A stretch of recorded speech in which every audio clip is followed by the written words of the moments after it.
Bismillahirrahmanirrahim. Assalamualaikum warahmatullahi wabarakatuh. Alhamdulillahi rabbil alamin. Wassalatu wassalamu ala asrafil anbiya'i wal mursalin wa ala alihi wa sahbihi ajma'in. Asyhadu an la ilaha illallah wahdahu la syarika lah. Asyhadu anna Muhammadan abduhu wa rasuluhu la nabiyya ba'dah. Allahumma salli wa sallim ala nabiyyina Muhammadin sallallahu alaihi wasallam wa ala alihi wa sahbihi wa man tabi'ahum bi ihsanin ila yaumiddin. Amma ba'd. Ayyuhal hadirun, jamaah salat maghrib dan juga insyaallah salat isya yang dimuliakan Allah. Bersyukur kita kepada Allah, kita masih diberikan kesempatan oleh Allah Subhanahu wa taala untuk melaksanakan kewajiban kita sebagai hamba Allah dengan salat maghrib kita dan insyaallah nanti salat isya. Mudah-mudahan seluruh amal ibadah kita, baik yang wajib maupun yang sunnah kita lakukan, senantiasa diterima oleh Allah Subhanahu wa taala. Dan alhamdulillah sampai saat ini Allah masih memberikan kemuliaan kepada kita dengan masih menutupi aib-aib kita. Karena bisa jadi kalau Allah Subhanahu wa taala membukakan aib-aib kita, bisa jadi tidak ada lagi orang yang akan menghormati kita, memuliakan kita. Hari ini masih ada orang yang memuliakan kita, menghormati kita karena Allah masih menutupi aib-aib kita.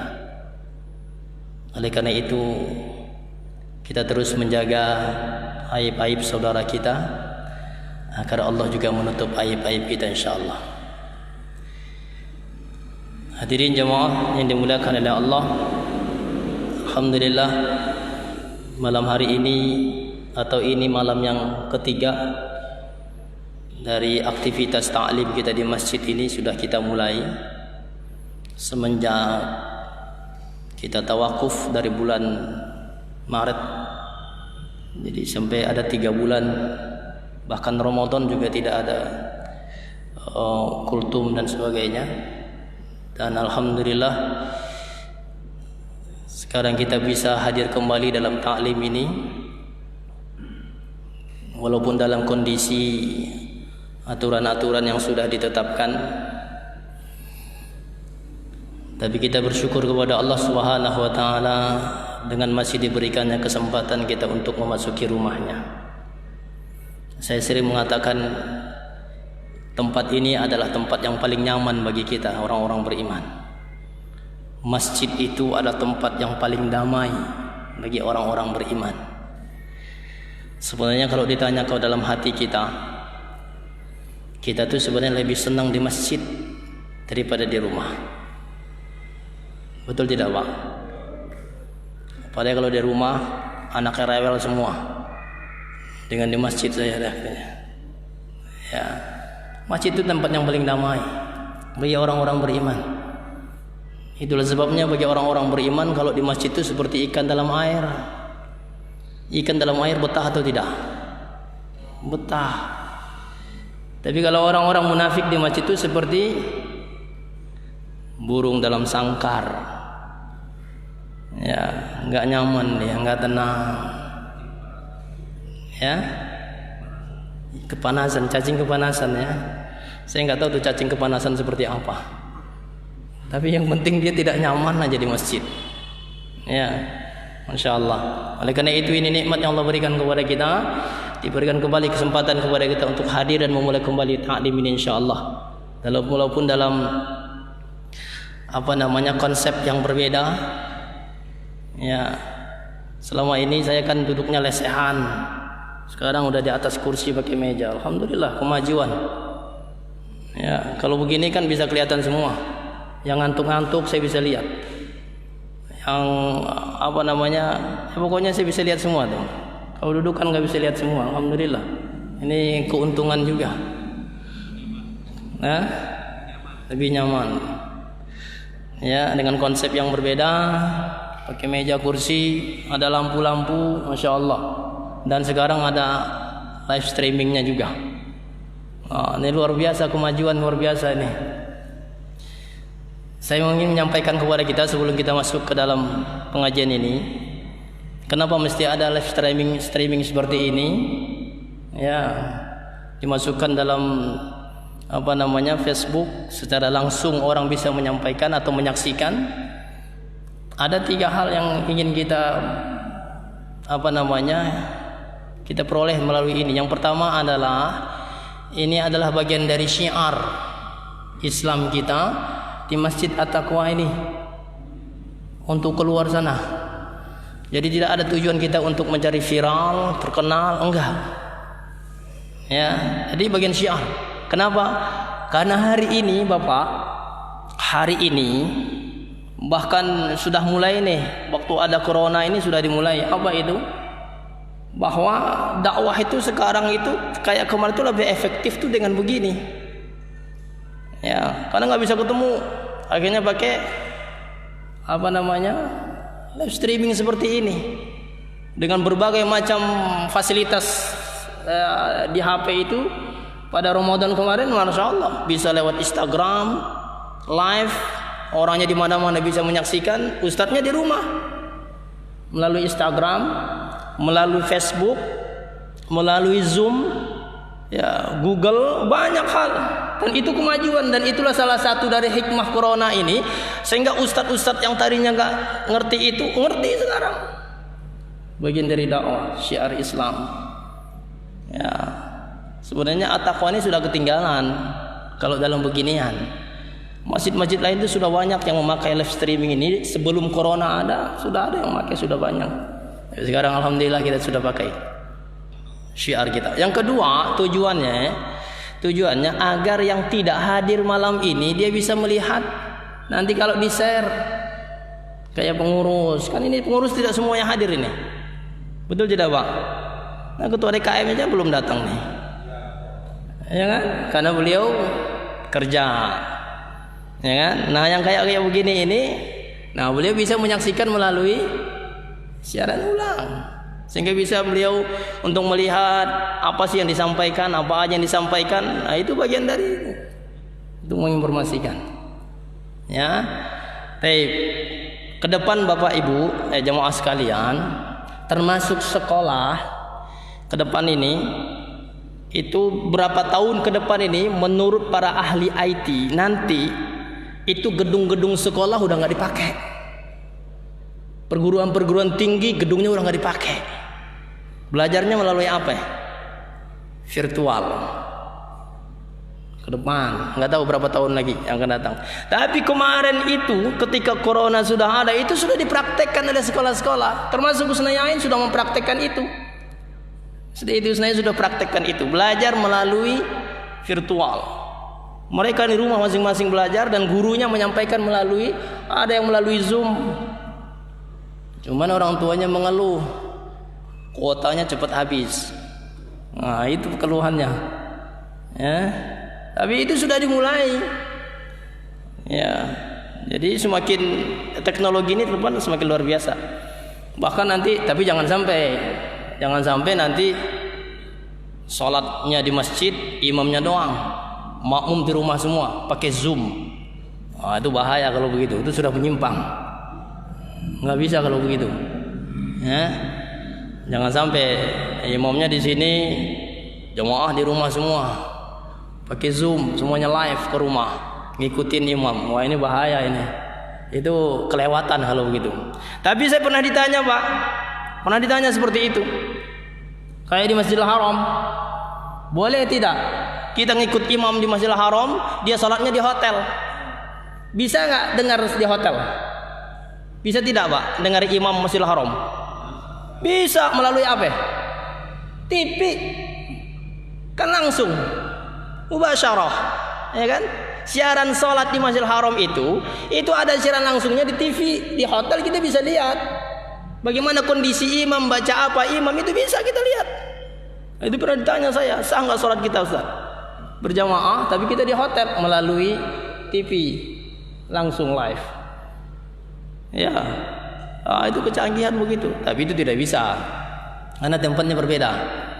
Ya, tidak dalam satu tempat dengan imamnya. Safnya sudah berbeda, tidak nyambung safnya. Tapi itulah sebabnya, ya, dengan konsep yang baru ini mudah-mudahan kita semakin semangat untuk datang ke masjid ini, insyaallah, untuk menghadiri taklim-taklim yang ada di masjid ini. Karena siapa lagi yang akan memakmurkan masjid ini kalau bukan kita? Kita yang orang-orang yang di sinilah akan memakmurkan masjid ini. Enggak mungkin orang-orang jauh dari sana akan datang ke sini memakmurkan masjid At-Taqwa, enggak mungkin. Betul tidak, Pak? Halo? Ini mulutnya ditutup semua, jadi saya bingung iya apa enggak. Ya. Kita lah yang akan memakmurkannya. Oleh karena itu mudah-mudahan dengan ada kondisi yang baru seperti ini, semua kita bersemangat untuk hadir ke masjid ini, menghadiri taklim ini insyaallah. Yang penting hadir aja dulu. Masalah di sininya dengerin atau enggak penting. Yang penting ada di sini. Betul, Pak? Baik. Hadirin yang dimuliakan oleh Allah. Dan malam ini saya kebetulan dapat giliran malam ini pada Kamis yang ketiga dan keempat setiap bulannya dengan materinya hadis tematik. Hadis tematik itu hadis berdasarkan tema-tema tertentu yang dibahas, ya, untuk diselesaikan satu hadis, umpamanya itu namanya hadis tematik. Jadi bukan melalui kitab, ya, tidak melalui kitab yang secara berurutan, tapi secara tematik saja hadisnya. Karena di sini ada pengajiannya, waktu itu sudah disampaikan oleh bagian dakwah, seksi dakwahnya. Jadi pengajian kita di masjid ini, Bapak Ibu, saya ulangi kembali. Hari Selasa ada Ustadz Haji Ilham Tabrani. Kemarin sudah berjalan, alhamdulillah lancar. Ya. Dengan tema fikih tematik kayaknya kalau beliau itu. Karena ada tentang salat, fikih salat juga. Kalau kemarin beliau baru pembukaan, kita sudah bisa dengar semuanya. Yang kedua, hari Selasa juga, kalau Ustadz Ilham kalau nggak salah, Selasa pertama dan yang ketiga, betul ya? Betul ya? Nah, Selasa yang kedua, yang keempat, nanti kalau tidak salah ada Ustadz Dr. Rubai. Tapi fikihnya tidak tematik, tapi berurut. Akan diawali dari dasar fikih itu sendiri, dimulai dari toharoh, mulai dari toharoh sampai salat, sampai bab-bab berikutnya. Karena saya yakin kita memang sudah pernah dulu belajar tentang fikih itu, betul tidak, Pak? Ya kan, sudah dari awal. Tapi kita akan ingin mengulangi kembali supaya lebih lebih mantep lah. Karena saya khawatir, saya tidak menyalahkan kita, tapi saya kadang pernah melihat. Saya tidak bersuzon kepada kita. Saya pernah melihat di antara kita kadang-kadang itu wuduknya kita masih asal-asalan. Ini hati-hati. Salat itu sah atau tidaknya tergantung apa, Pak? Wuduknya. Kalau wuduknya asal-asalan itu otomatis salatnya asal-asalan. Itu bahayanya. Itu adanya di mana? Di fikih adanya. Ya. Nah, ini harus kita perbaiki kembali. Bagaimana wudhu yang benar, walaupun tidak 100% yang benar seperti Rasulullah SAW, paling tidak kita mengikuti sesuai dengan hadis-hadis Nabi SAW. Itu tujuannya. Dimulai dari kitab Taharah, bersuci, berwudhu, salat dan seterusnya. Selasa yang 2, ya, 2 dan keempat itu. Nah, hari Rabu itu ada tafsir Al-Quran kemarin. Ustadz Muhammad Afif, Haji Muhammad Afif SAG, tafsir Al-Quran kemarin di sini sudah disampaikan. Ya, beliau pekan pertama dan ketiga, Ustaz Afif. Ya, itu juga kalau bisa kita ikut semua. Ya, kemarin pakai meja ini juga Ustaz Afif. Nggak mau? Nggak apa-apa. Ya, boleh lesehan, boleh pakai ini, nggak apa-apa. Terserah ustadznya saja. Ya, tafsir Al-Quran. Kalau bisa kita hadir semua. Tafsir juga penting supaya kita bisa memahami tentang tafsir Al-Quran itu, karena ada ayat-ayat Al-Quran itu perlu penafsiran. Hadir kita. hadir semua. Pekan pertama ketiga. Adapun Rabunya pekan kedua dan keempat itu ada kitab yang dibahas. Namanya kitab Minhajul Muslim. Nanti Bapak kalau mau beli bisa, sekarang ada terjemahannya. Nanti kalau terjemahannya kitab itu Pedoman Hidup Seorang Muslim. Nanti dibahas sama ustadznya di sini. Kitab itu segini tebalnya, ya, Minhajul Muslim kalau bahasa Arabnya, dan bahasa Indonesianya itu Pedoman Hidup Seorang Muslim.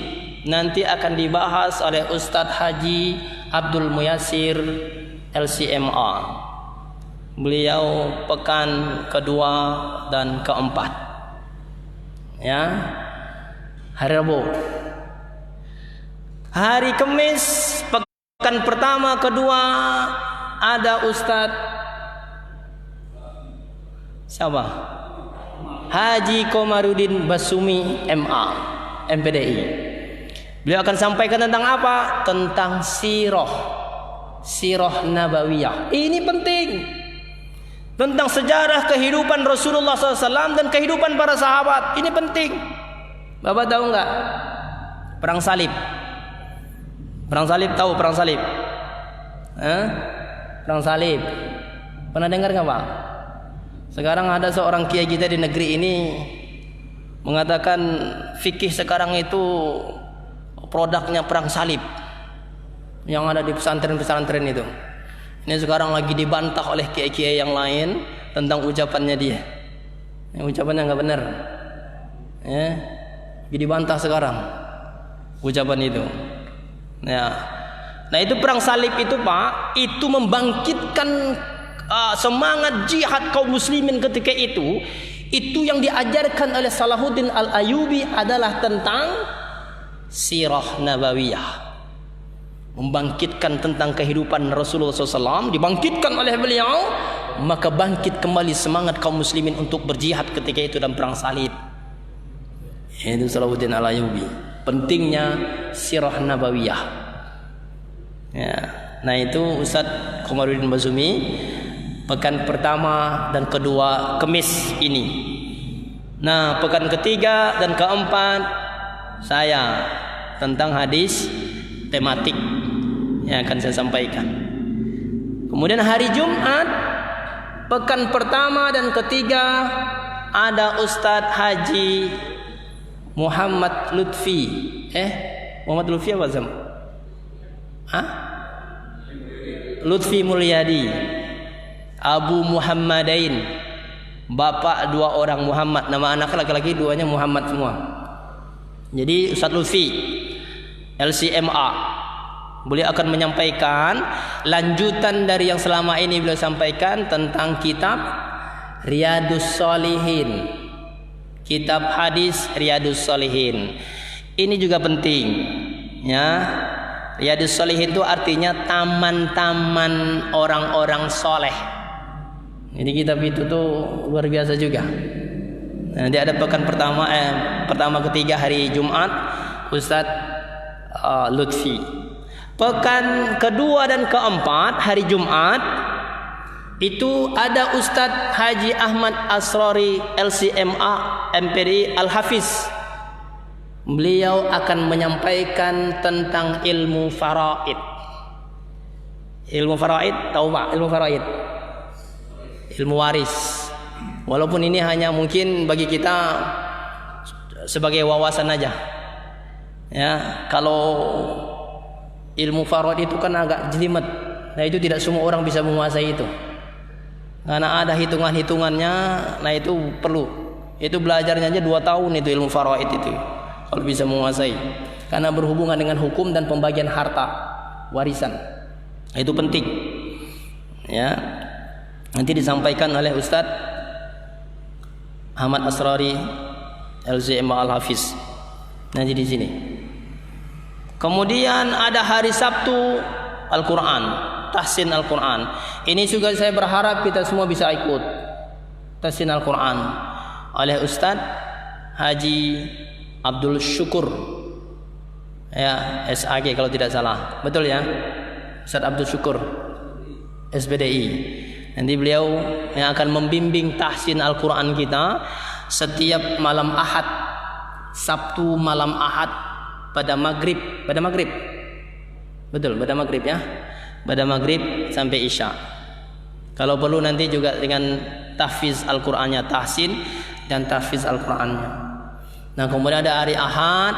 Hari Ahad ada Ustadz Nur Muhammad, Haji Nur Muhammad akan menyampaikan materi lepas ya, tentang ungkapan-ungkapan para ulama. Itu akan sampaikan Ustadz Nur hari Ahad. Ahad pertama dan ketiga Ustadz Nur. Nah, pekan keempatnya ada Ustadz Jamalul Lail, Kiai Haji Jamalul Lail. Beliau orang MUI Bekasi. Beliau menyanggupi pekan keempat hari Ahad sore yang akan menyampaikan materi tentang tauhid, insyaallah. Itu yang informasi yang saya dapatkan. Nah, itu pengajian-pengajian kita yang ada di masjid ini. Kenapa saya sampaikan ini? Karena saya bagian dari bidang ibadah, katanya bagian sisi dakwah, maka saya sampaikan ulangi lagi. Ya, jadi untuk mengawali kajian kita. Baik, hadirin jamaah salat maghrib yang dimudahkan oleh Allah. Kita masuk kepada materi yang akan saya sampaikan, yaitu hadis tematik. Hadis ini saya akan sampaikan karena ada hubungannya, kaitannya dengan kondisi kita setelah bulan Ramadan. Implementasi tentang nilai-nilai ibadah kita di bulan Ramadan. Hadis ini tentang nasihat Rasulullah sallallahu alaihi wasallam melalui dua orang sahabat. Saya rasa hadis ini sudah sering kita mendengarnya, tapi tidak apa-apa, kita akan jadikan sebagai tazkirah buat kita. Saya bacakan hadisnya. An Abi Dzar Jundub ibnu Junadah wa Abi Abdurrahman Mu'az ibnu Jabal radhiyallahu anhuma an Rasulillah sallallahu alaihi wasallam qala ittaqillaha haitsuma kunta wa atbi'is sayyi'atal hasanah tamhuha wa khaliqin nasa bi khuluqi hasan. Rawahu Tirmizi wa qala hadisun hasan sahih. Hadis ini diriwayatkan oleh Imam Tirmizi, dikatakan derajat hadis ini adalah hadis hasan sahih. Jadi hadis yang bisa dijadikan sebagai hujjah, landasan hukum. Hadis ini melalui dua orang sahabat, yaitu Abu Dzar dan Mu'az ibnu Jabal radhiyallahu anhuma. Ini dua orang sahabat ini luar biasa. Sahabat termasuk sahabat yang utama di sisi Rasulullah sallallahu alaihi wasallam. Abu Dzar nama aslinya Jundub ibnu Junadah. Ya, Abu Abdurrahman nama aslinya Mu'az ibnu Jabal radhiyallahu anhuma. Ini dua-dua orang sahabat ini ada kisah masing-masing mereka dengan Rasulullah sallallahu alaihi wasallam. Ya, biasanya kalau saya kajian hadis, biasanya saya sampaikan tentang riwayat sahabat yang menjadi sanad hadis ini. Ya, biasanya begitu. Tapi nanti disampaikan oleh Ustaz Komarudin saja. Baik. Ini nasihat Rasulullah sallallahu alaihi wasallam melalui dua orang sahabat ini. Rasulullah SAW mengatakan, atau melalui dua orang sahabat ini, bahwasanya Rasulullah SAW mengatakan, apa kata Nabi? Ittaqillaha haitsuma kunta wa atbi'is sayyi'atal hasanah tamhuha wa khuliqin nas bi khuliqin hasan.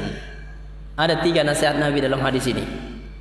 Dan ini sangat erat hubungannya, kaitannya dengan implementasi ibadah-ibadah kita di bulan Ramadan. Apa nasihat Nabi dalam hadis ini? Yang pertama, Rasulullah SAW katakan dalam hadis ini, ittaqillah haitsuma kunta. Saya biasanya kalau kajian begitu, Pak. Kadang suaranya tinggi, kadang lembut. Bapak tahu kan tujuannya kenapa? Paham nggak tujuannya kenapa? Ya, bukan begitulah maksudnya. Biar kita bisa kaget semua, nah begitu maksudnya. Ya, nggak apa-apa kan? Nggak apa-apa kan Pak? Ini kalau nggak ada yang jawab saya pulang nih. Apa kata Nabi SAW? Yang pertama kata Nabi, ittaqillaha haitsuma kunta. Bertakwalah engkau kepada Allah, kata Nabi. Haitsuma kunta, dimanapun engkau berada. Bertakwalah engkau kepada Allah dimanapun engkau berada, kata Nabi SAW. Ini nasihat yang pertama. Kalau kita hubungkan dengan Ramadan, kemarin puasa Ramadan itu tujuannya apa?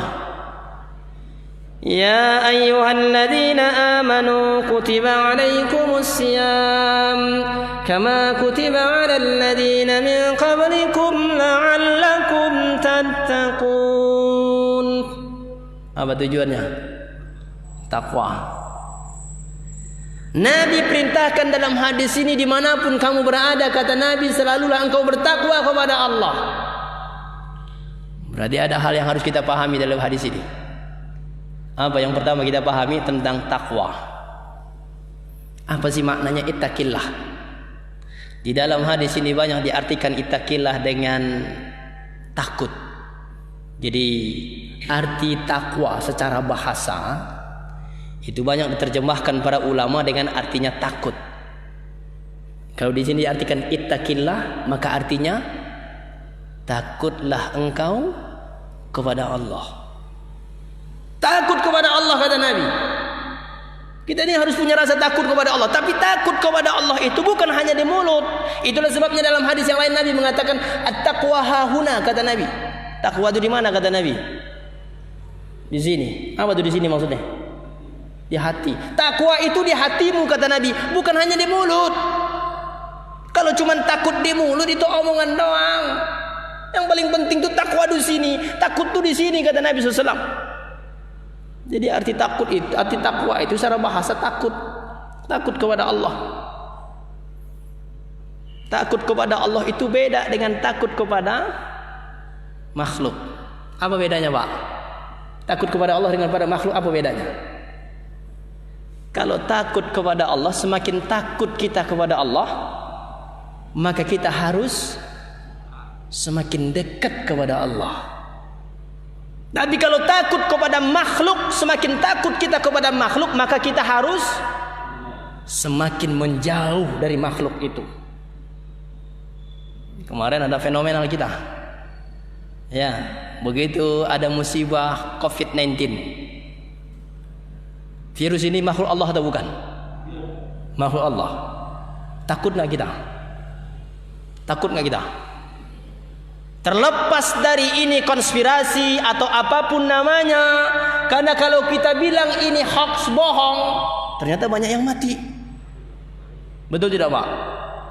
Kalau kita katakan ini apa namanya COVID ini kayaknya konspirasi dunia, nakut-nakutin umat Islam, tapi kenyataannya juga banyak yang mati karena itu. Betul tidak, Pak? Kalau nggak diiyain saya selesai nih kajian ini. Harus, kalau saya ngomong tuh harus diiyain. Ya, kalau kita katakan ini hoax, ternyata banyak yang meninggal. Buktinya, walaupun kita tidak tahu itu informasi benar atau tidak, tapi ada dokter yang kena COVID lalu meninggal, kemudian keluarganya juga seperti ada satu keluarga bisa meninggal. Kalau kita bilang ini hoax, virus itu makhluk Allah. Kalau kepada makhluk takutnya bagaimana caranya? Jauh apa mendekat? Jauh. Takut kepada makhluk Allah berarti kita harus menjauh dari dia. Tapi kalau takut kepada Allah, kita harus mendekat kepada Allah. Itu bedanya kita takut kepada Allah dan takut kepada makhluk. Kemarin ada fenomena kita, ini virus makhluk Allah membahayakan, maka kita harus lari dari situ dan menjauh dari situ. Maka muncullah fatwa MUI. Tidak boleh sholat berjamaah ke masjid, tidak boleh Jumatan, tidak boleh kumpul. Ya, dengan munculnya fatwa ini, maka umat Islam menjadi gelisah. Betul tidak, Pak? Kenapa gelisah? Kagak boleh ke masjid, sholat di rumah. Sementara banyak yang mengatakan, masa kita harus jauhkan dari masjid? Masjid itu tempat ibadah, mendekat kepada Allah. Kalau kita tidak ke masjid berarti kita jauh dari Allah. Ada tidak begitu? Banyak. Sehingga muncullah apa namanya, kita ini seakan-akan dipecah, ya kan? Ini sih boleh-boleh saja, karena dua-duanya punya dalil. Orang yang mengikuti fatwa MUI dalilnya apa? Nabi mengatakan kalau memang ada virus yang membahayakan maka jauhi. Termasuk sampai hari ini salaman tidak boleh. Ada nggak contohnya di zaman Nabi salaman tidak boleh gara-gara ada penyakit yang menular? Hah? Ada. Seorang utusan dari Bani Thaqif datang kepada Nabi SAW dalam hadis riwayat Imam Muslim. Coba lihat. Ketika dia akan meninggalkan Rasulullah SAW, dia mau bersalaman kepada Nabi. Tapi apa kata Nabi? Sampaikan kepadanya, kata Nabi, bahwa dia pernah berbaiat kepadaku, maka pulanglah. Maksudnya apa? Maksud Nabi apa? Enggak usah salaman, udah pulang aja, kata Nabi. Dia sudah pernah berbaiat kepadaku, maka pulanglah, kata Nabi. Lihat dalam hadis riwayat Muslim. Kenapa? Khawatir. Bisa jadi karena khawatir Nabi akan terkena virusnya. Makanya kemarin itu muncul tuh, ada yang tetap sholat di masjid, ada yang di rumah. Saya mengatakan dua-duanya benar. Betul tidak, Pak? Yang ke masjid benar, yang di rumah benar. Yang nggak benar, ada yang nggak pernah ke masjid. Begitu masjid dilarang untuk dimasuki, dia berkeluar kemana-mana. Ada tidak? Mau gimana nih? Kita dilarang ke masjid, padahal waktu masjid boleh ke masjid, dia nggak pernah ke masjid. Ada nggak begitu tuh? Hah? Banyak. Ya, kemarin itu dua-duanya benar. Salat di rumah benar, di masjid juga benar. Kenapa saya katakan benar? Ini ada kisah di zaman Rasulullah SAW. Ada peristiwa itu. Tentang siapa? Abu Bakar dan Umar. Ya, apa kisahnya? Apa peristiwanya? Ketika dua orang ini sahabat luar biasa loh. Abu Bakar dengan Umar, luar biasa nih sahabat dua-duanya. Kesayangan Nabi SAW yang selalu bersama dengan Salam, menggantikan Rasulullah SAW menjadi khalifah. Di dua-duanya. Ketika saat Nabi bertanya kepada Abu Bakar tentang apa? Salat witir. Nabi tanya kepada Abu Bakar, salat witir. Kata Nabi SAW kepada Abu Bakar, wahai Abu Bakar, kapan engkau salat witir? Apa jawaban Abu Bakar? Saya salat witir, kata Abu Bakar, setiap malamnya sebelum saya tidur. Artinya selesai salat apa ya? Pak, habis Isya. Sebelum tidur, habis Isya, Abu Bakar salat witir. Tapi begitu Nabi bertanya kepada Umar, ya Umar, kapan engkau salat witir? Apa jawaban Umar? Saya salat witir setiap malam di penghujung malam.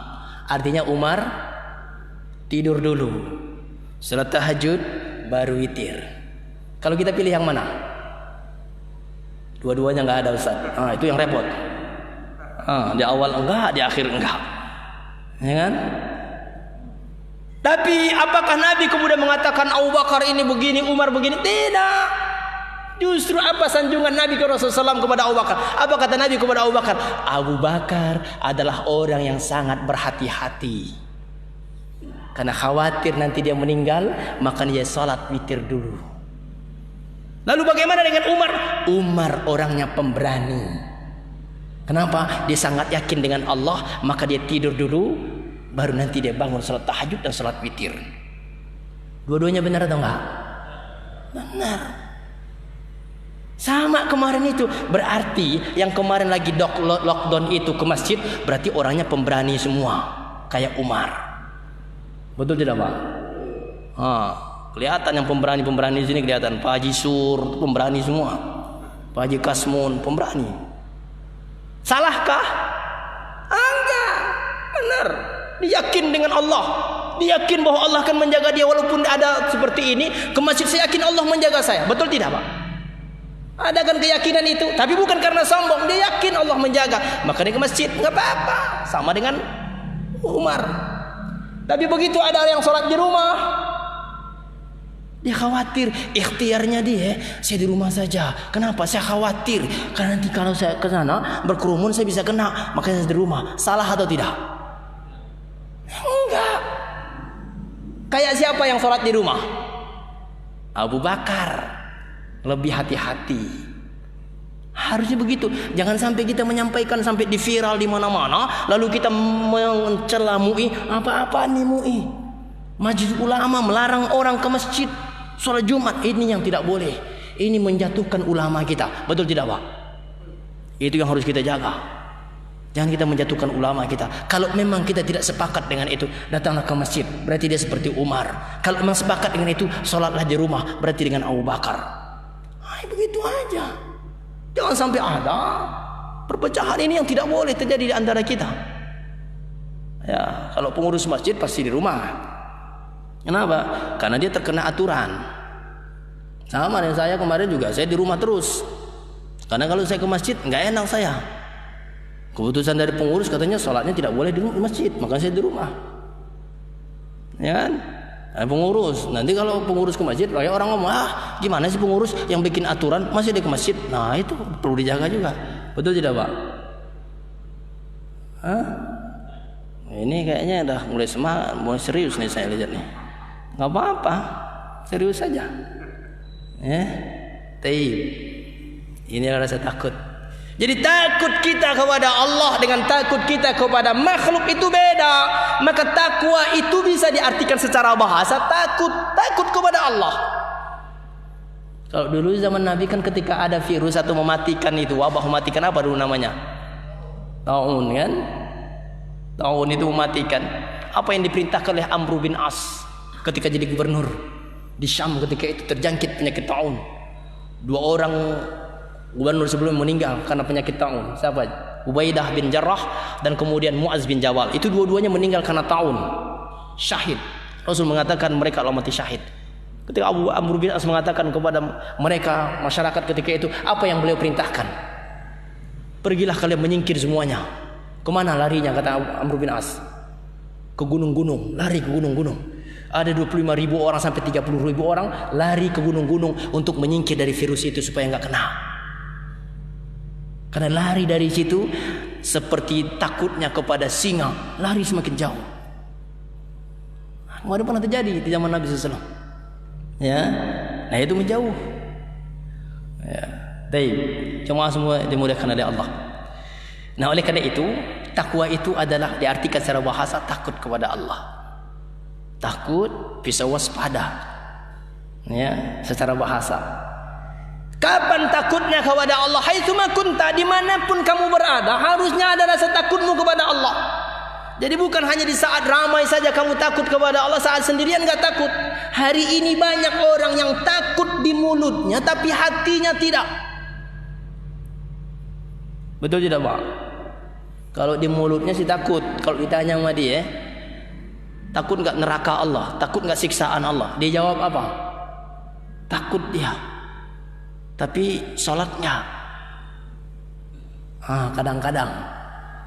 Berarti itu hanya takutnya di mana? Di mulut. Itulah sebabnya Nabi mengatakan at-taqwa hahuna, kata Nabi.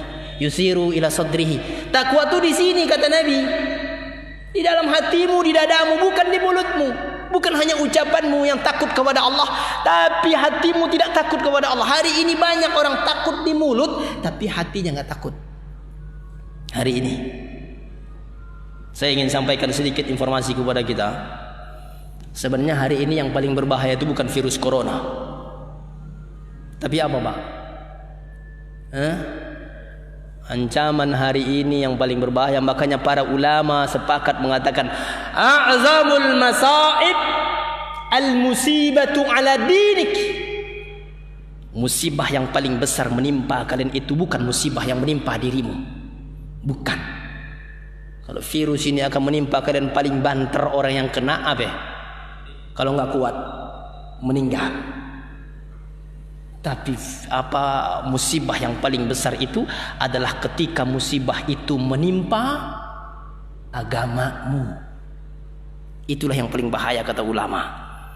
Karena cuma musibah menimpa dirimu, paling banter kamu meninggal, selesai. Tapi kalau musibah itu menimpa agamamu, siapa yang akan hancur? Umat akan hancur, generasi akan hancur. Nah ini yang maksudnya para ulama. Sekarang ini kita lagi diuji dengan musibah yang begitu dahsyat. Ya, ini bukan lagi sifatnya rahasia sebenarnya. Dengan munculnya undang-undang HIP, rancangan undang-undang HIP, tahu Pak HIP? Bukan AIDS, HIP itu haluan ideologi Pancasila. Alhamdulillahnya kita bersyukur kepada Allah, Presiden belum mensahkan dan mengembalikan rancangan undang-undang itu kepada DPR, karena yang bikin DPR. Atas desakan para ulama umat Islam dikembalikan kepada Presiden. Akhirnya Presiden mengembalikan rancangan undang-undang itu kepada DPR untuk ditinjau kembali, karena itu bahaya. Menurut para ahli, kalau saya menonton kemarin di TV One tentang ILC, ya, bagaimana mereka berpendapat tentang itu bahaya. Itulah sebabnya alhamdulillah kita bersyukur masih ditunda, dikembalikan kepada DPR. Kita tidak tahu, padahal DPR itu adalah kita sebenarnya, betul Pak? Kita sebenarnya rakyat DPR itu. DPR itu lembaga rakyat, kita di sana itu. Tapi yang bikin perundang-undangan itu di DPR. Ya, nah kita bersyukur kepada Allah, Presiden mengembalikan kepada DPR. Ya, walaupun desakan para ulama, karena MUI juga sudah mengancam. MUI sudah mengancam. Karena isi dari perundang-undangan itu kan bahaya itu. Ya. Nah, ini yang bahaya itu begitu. Khawatirnya akan muncul paham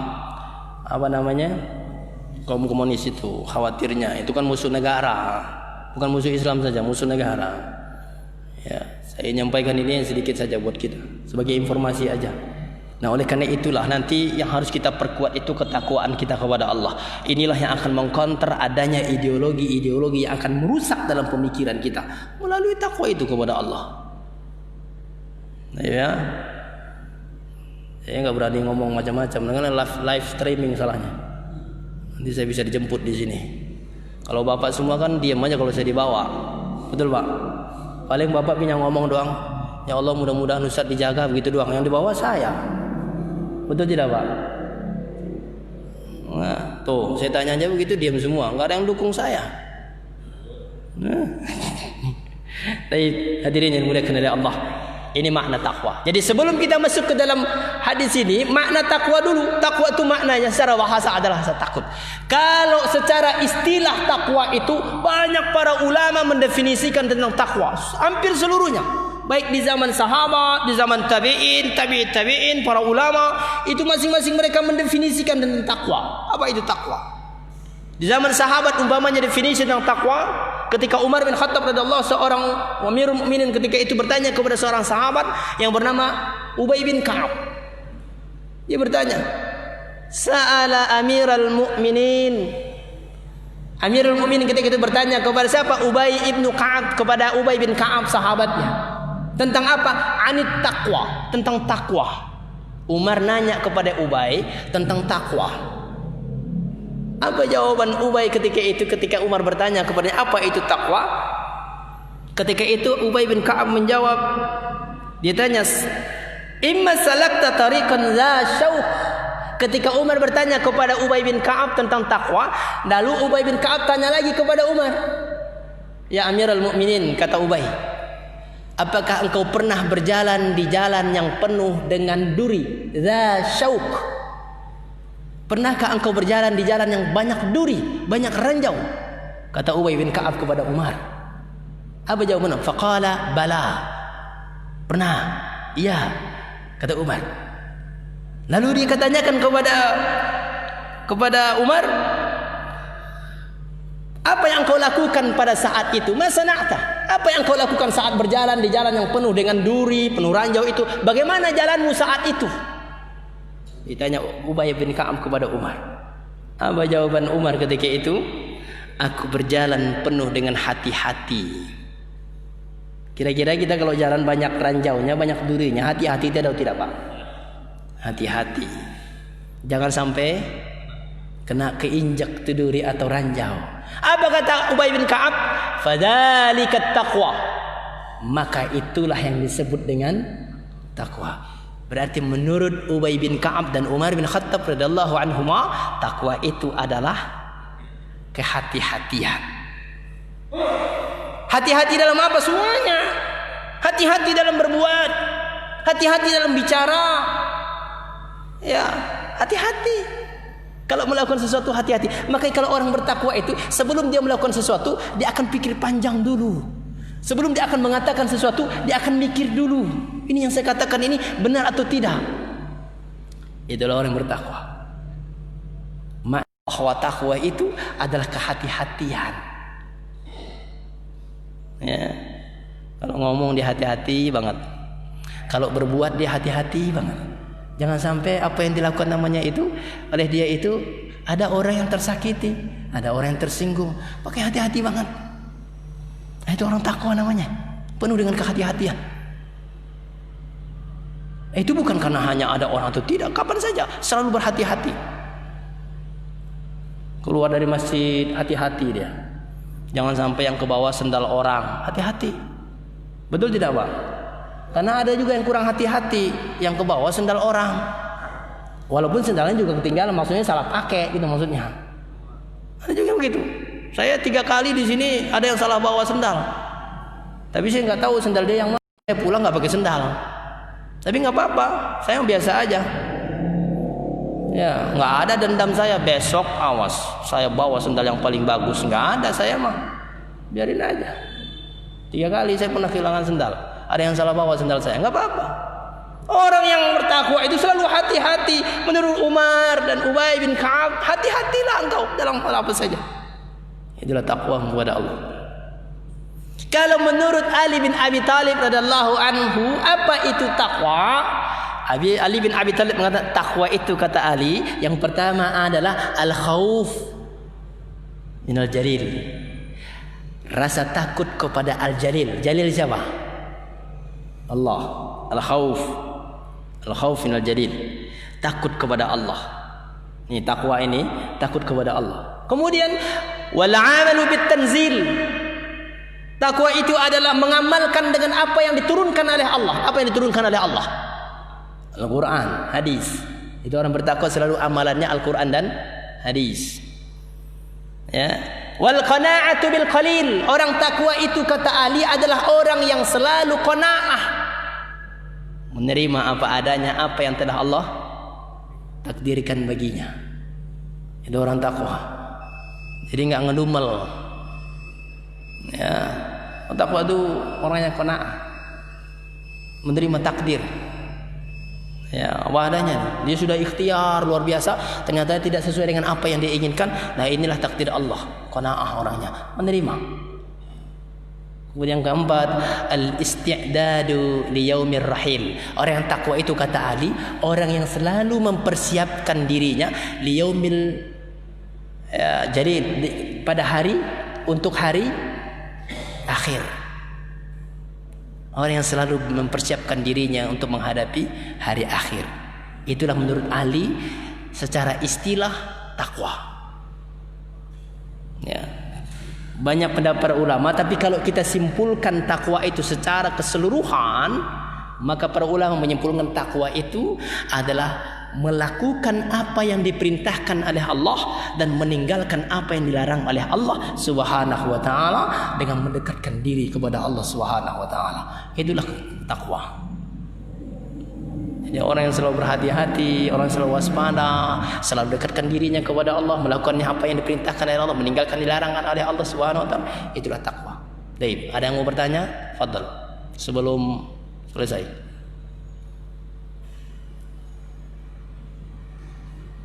Nggak ada. Kalau nggak ada, ini baru pengertian takwa. Ya, nanti akan ada jalan menuju takwa. Lalu bagaimana sih orang yang bertakwa itu? Dan apa keunggulan orang yang bertakwa itu? Dan satu hal yang harus kita ingat, Pak, harus kita tanamkan betul. Ketika Allah Subhanahu wa taala kata surah Al-Baqarah, ketika saat kita mau ngapain aja, baik itu melakukan sesuatu di dunia ini maupun di akhirat nanti, maka kata Allah, wa tazawwadu, selalulah kalian untuk menyiapkan bekal. Ya, baik dunia maupun akhirat.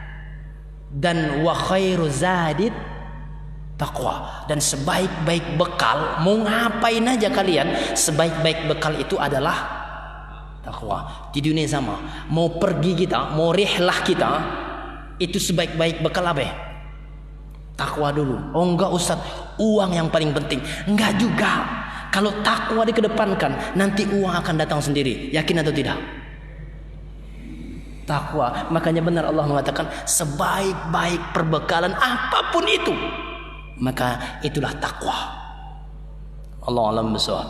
Kalau tidak ada yang bertanya, kita cukup insyaallah. Nanti kita lanjut. Baik, fadal.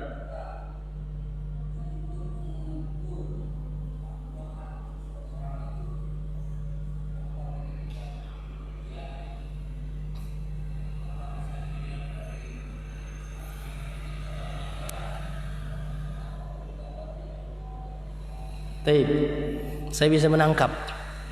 Walaupun agak samar-samar, tapi yang Pak Haji tanyakan apa sih kriterianya orang bertakwa, betul? Ya. Sebelum saya jawab, nanti saya usulkan kepada pengurus kalau ada kajian begini, kalau bisa ada wireless. Yang mic-nya di sini, nanti begitu ada yang bertanya pakai wireless supaya semuanya bisa dengar pertanyaannya. Ya, saya waktu itu sudah sampaikan juga kepada pengurus. Di mic-nya bisa dipindah, nanti di sini aja tidak keluar. Jadi di sini wirelessnya. Itu di mana-mana juga kalau ada kajian saya biasanya ada begitu. Ada wirelessnya untuk bertanya para jamaah. Kalau kayak begini kan samar-samar, yang lain nggak dengar. Ya. Nah, pertanyaan dari Pak Haji sebenarnya nanti akan ada babnya tentang itu. Tentang kriteria orang bertakwa. Tapi secara singkat saja saya katakan, ada dalam surah Al-Baqarah ayat 177.